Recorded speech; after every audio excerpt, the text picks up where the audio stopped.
Hello, History Through Film. Welcome to U1-L16 Intro to Gladiator. You're probably like, oh my gosh, we have watched so many documentaries about the Colosseum. I am so ready to watch Gladiator the movie. I know, it's probably not like the most entertaining thing to watch those documentary about the Colosseum, but for documentaries, they're really good. The reason why I chose Colosseum, the documentaries, were that they're by the History Channel, so there's definitely based in history, but also how they reenact the gladiator battles and what it looked like, so you can see firsthand of what Roman society was. That's why I chose those. So I hope you at least enjoyed some aspects of those documentaries. They weren't slow and boring, that's for sure. So your job, you're going to watch this video and answer the questions that pop up. The questions I ask you will be in blue text. Learning goals. Students will be able to identify the main characters and important terms of the movie Gladiator before watching the movie. I will try to keep this slideshow as spoil-free as possible. So here's an important note. So, like I noted before watching the Colosseum documentary, I highly encourage you to take notes on the movie Gladiator. Now, I'm not going to be grading notes. I'm not going to ask for them or anything like that. The reason why I really encourage you just to even jot down scenes or what happened, or maybe times of important events, is that in the summative I will be asking you to compare and contrast the movie to the Colosseum documentaries that we watched the last 3 weeks and the Unit 1 Week 1 assignments. So I teach world history and my degree is in ancient history, so I hold this class to a fairly high standard of quality and information. So I will be very picky on what information you choose to include in your summative. If you choose information that seems to not be from what we talked about in class, like other internet sources, AI, stuff like that, I will not hesitate to question you and or deduct points or even give you a 0. So make sure that you are paying attention to this movie so you can do your summative correctly. I still want you to enjoy the movie, don't get me wrong. Just make sure you're paying attention and not texting your friends on your phone or something. So pay attention to the videos and lessons, or else you may find yourself failing history through film, which would be very, very concerning. So, do you have any questions about what I just said? If none, just type none. All right, let's talk about the characters and important terms in Gladiator. So, I'm sure most of you know that, but I use the abbreviation IRL a lot in the next few slides. IRL means in real life. Okay, first thing, let's take a look at a map of what the Roman Empire looked like. So the movie Gladiator occurs approximately sometime in the late 100s. So here's a map from about the 200 CE or AD, whichever terms you want to use. So as we can see here, here's Rome. That's the heart and soul. The Roman Empire would be everything in this red area. So it stretches all the way up from Britain to Spain, North Africa, Egypt, Middle East, around the Black Sea, and then up back through here to the north. So the first and most important character out of all of the movie is Maximus. So the bummer about Maximus is that he is a fictional character. Fictional meaning that he's fake. He was never real. He is a Roman citizen who is from Spain. He is called the Spaniard because of this. In the movie, you'll learn that he's a Roman general who has his army in Germania, and he has a farm in Spain with a wife and son, and he is very loyal to the Emperor Marcus Aurelius. Ooh, there we go. That's what I wanted. So here's Maximus in the movie. You can see that right there. There's Russell Crowe back in 2000, who was the actor who played Maximus, and then here's Russell Crowe today. Then we have Commodus. So Commodus is slightly based off the real Roman Emperor Commodus. So remember, one of the documentary episodes we watched was called Colosseum Commodus. So that documentary was all about the real Commodus. That's actually what Commodus did in real life. In the movie Gladiator, you're going to see that there's not a lot of truth to what he did in the movie Gladiator. But he was indeed the son of Emperor Marcus Aurelius. He was the brother to Lucia. That's all real, even in like real life. Also, in real life, Commodus and Marcus Aurelius were co emperors, but in the movie Gladiator, Commodus doesn't become the emperor until Marcus Aurelius dies. So that's a huge difference. It's right there. Then we have Marcus Aurelius. So he's kind of based off the real life Emperor Marcus Aurelius. So both in the movie Gladiator and in real life, Marcus Aurelius is very thoughtful and philosophical. He has two kids, Commodus and Lucia. And in Gladiator, Marcus loves Maximus like a son.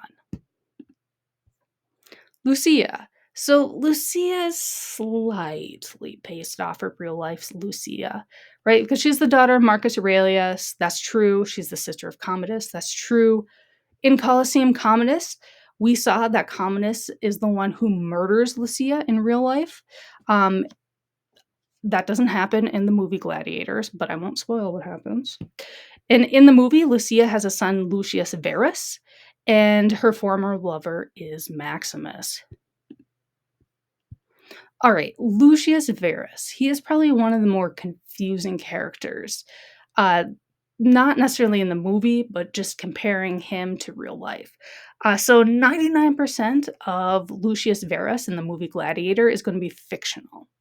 In real life, Lucia did have a son named Lucius Verus. He was named after Lucia's husband, or his father, who had the same name. So we have two Lucius Veruses. And if you ever Google Lucius Verus, it will take you to the in real life father / Lucia's husband. And in real life, the son died at a young age. So in the movie, we see him, he's about 8 years old. In real life, he would have already been dead. It's not really known how he died, but knowing Rome, probably some plague or something. And then also in real life and in the movie, so Lucius is the son of Lucia and the nephew to Commodus. Then we have Proximo, who is this guy right here. So he is also a fictional character. He is a slave trader who buys enslaved people to become gladiators. He is very wealthy, and his slave trading is based in North Africa. You have Juba. He is also a fictional character. He is from Numidia, which is this northern region in North Africa. He is captured from his home and enslaved, and he becomes very close friends with Maximus. Then we have Senator Gracchus. He is a fictional character. There were two in real life Roman senators named Gracchus, but the movie Gracchus is not based upon them. So in the movie, he is a Roman senator. He opposes Emperor Commodus and is an ally to Lucia and Maximus. Then we have Cicero. The only reason why I can ever identify him is because he has like that scar on his face, which is actually what the actor has in real life. And he is one of Maximus's loyal soldiers and an ally to Maximus. Then we have Cassius, aka Crazy Eyebrow Guy, because you will see him come on screen and you're going to be like, wow, that guy has some crazy eyebrows. So Cassius is also a fictional character. He is a wealthy Roman, and he is the announcer / host of the Colosseum Games. Then we have Quintus. So Quintus is slightly based off the in real life Quintus Aemilius Laetus. So they were both in real life and in the movie. Quintus is the leader of Emperor Commodus's personal guards, and they are, like in real life and in the movie, are very loyal to Emperor Commodus. And then lastly, we have Hagen. So Hagen is a fictional character. He is a gladiator in service of Proximo. He was a prisoner of war from Germania, and he becomes allies with Maximus. All right, now let's look at some important terms. So like when we're flipping through here, right, I would tell you if it was like a fictional character or maybe slightly based off of someone in real life. But when it comes to the terms, all the terms are real, like real life terms, like they exist in our world. So the first one would be Germania. So Germania was to the north of the Roman Empire. The Roman Empire wanted to conquer it. It's easy to remember because modern day Germany fits in with the region of what was Germania. Then we have Caesar. So that was the last name of Julius Caesar, who was the founder of the Roman Empire. So thereafter, Roman emperors would be called the title Caesar as a sign of respect. So you'll hear that a lot during the movie, calling like the emperor Caesar. Then you have SPQR. So SPQR is an abbreviation for Senatus Populusque Romanus, which means the Senate and the people of Rome. And this was really the motto or the slogan for the Roman Empire. So even if you look at historical artifacts, or in the movie too, there's a ton of SPQRs with like the olive branches. Yeah, that's what that means. Then you have the Rudis. So we talked about the Rudis and Colosseum, the gladiators. That was the first episode of the Colosseum documentary that we watched.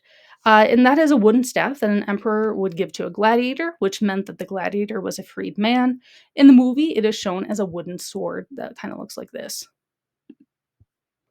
All right, next we have crucifixion.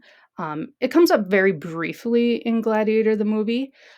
So, crucifixion is most commonly associated with the Christian faith.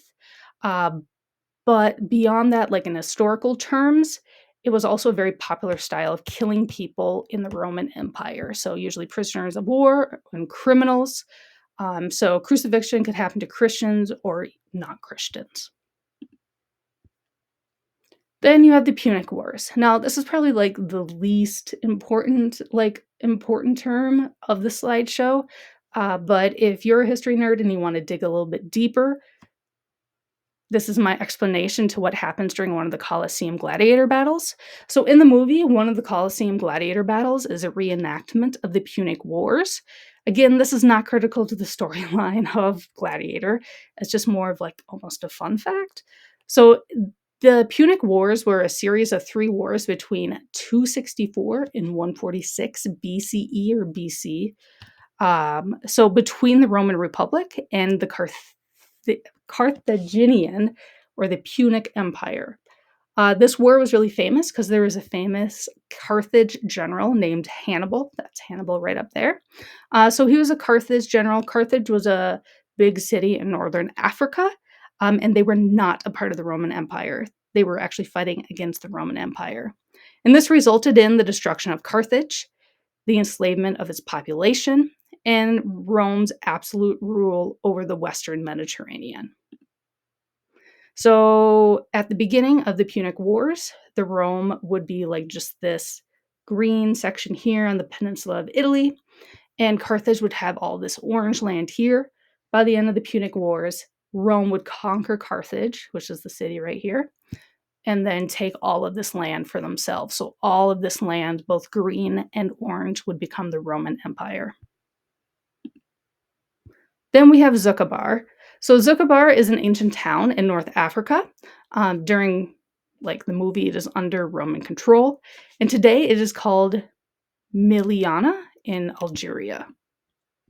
So it would be located, this is a modern day map, by the way, so it would be located just about here in Algeria, so right at the top of North Africa. All right, let's wrap this up. Wow, that was a lot of info. What questions do you have before we start Gladiator movie? And if you don't have any, that's okay, just type none. All right, so today we learned about Maximus, Commodus, Marcus Aurelius, Lucia, Lucius Verus, the son, Proximo, Juba, Senator Gracchus, Cicero, Cassius, Quintus, Hagen, Germania, Caesar, SPQR, Rudius, Crucifixion, Punic Wars, and Zuccobar. So next up, you finally get to watch Gladiator after all this time. So Gladiator is going to be Unit 1, Lesson 17, 18, 19, 20, and 21. As you can see that I chunked them up into half-hour chunks. During the videos, I will be asking you 5 questions. Pretty easy questions. They're just kind of like, what happened in this last scene or something like that. I just ask those questions to make sure that you are truly watching the video and your mind's not just wandering somewhere else. Then after we are done with watching Gladiator, we're going to do the Unit 1 Gladiator / Rome Summative. And if you have any questions or comments or want to learn more, please let me know. I'm more than happy to help you out. All right, thanks for watching. Bye.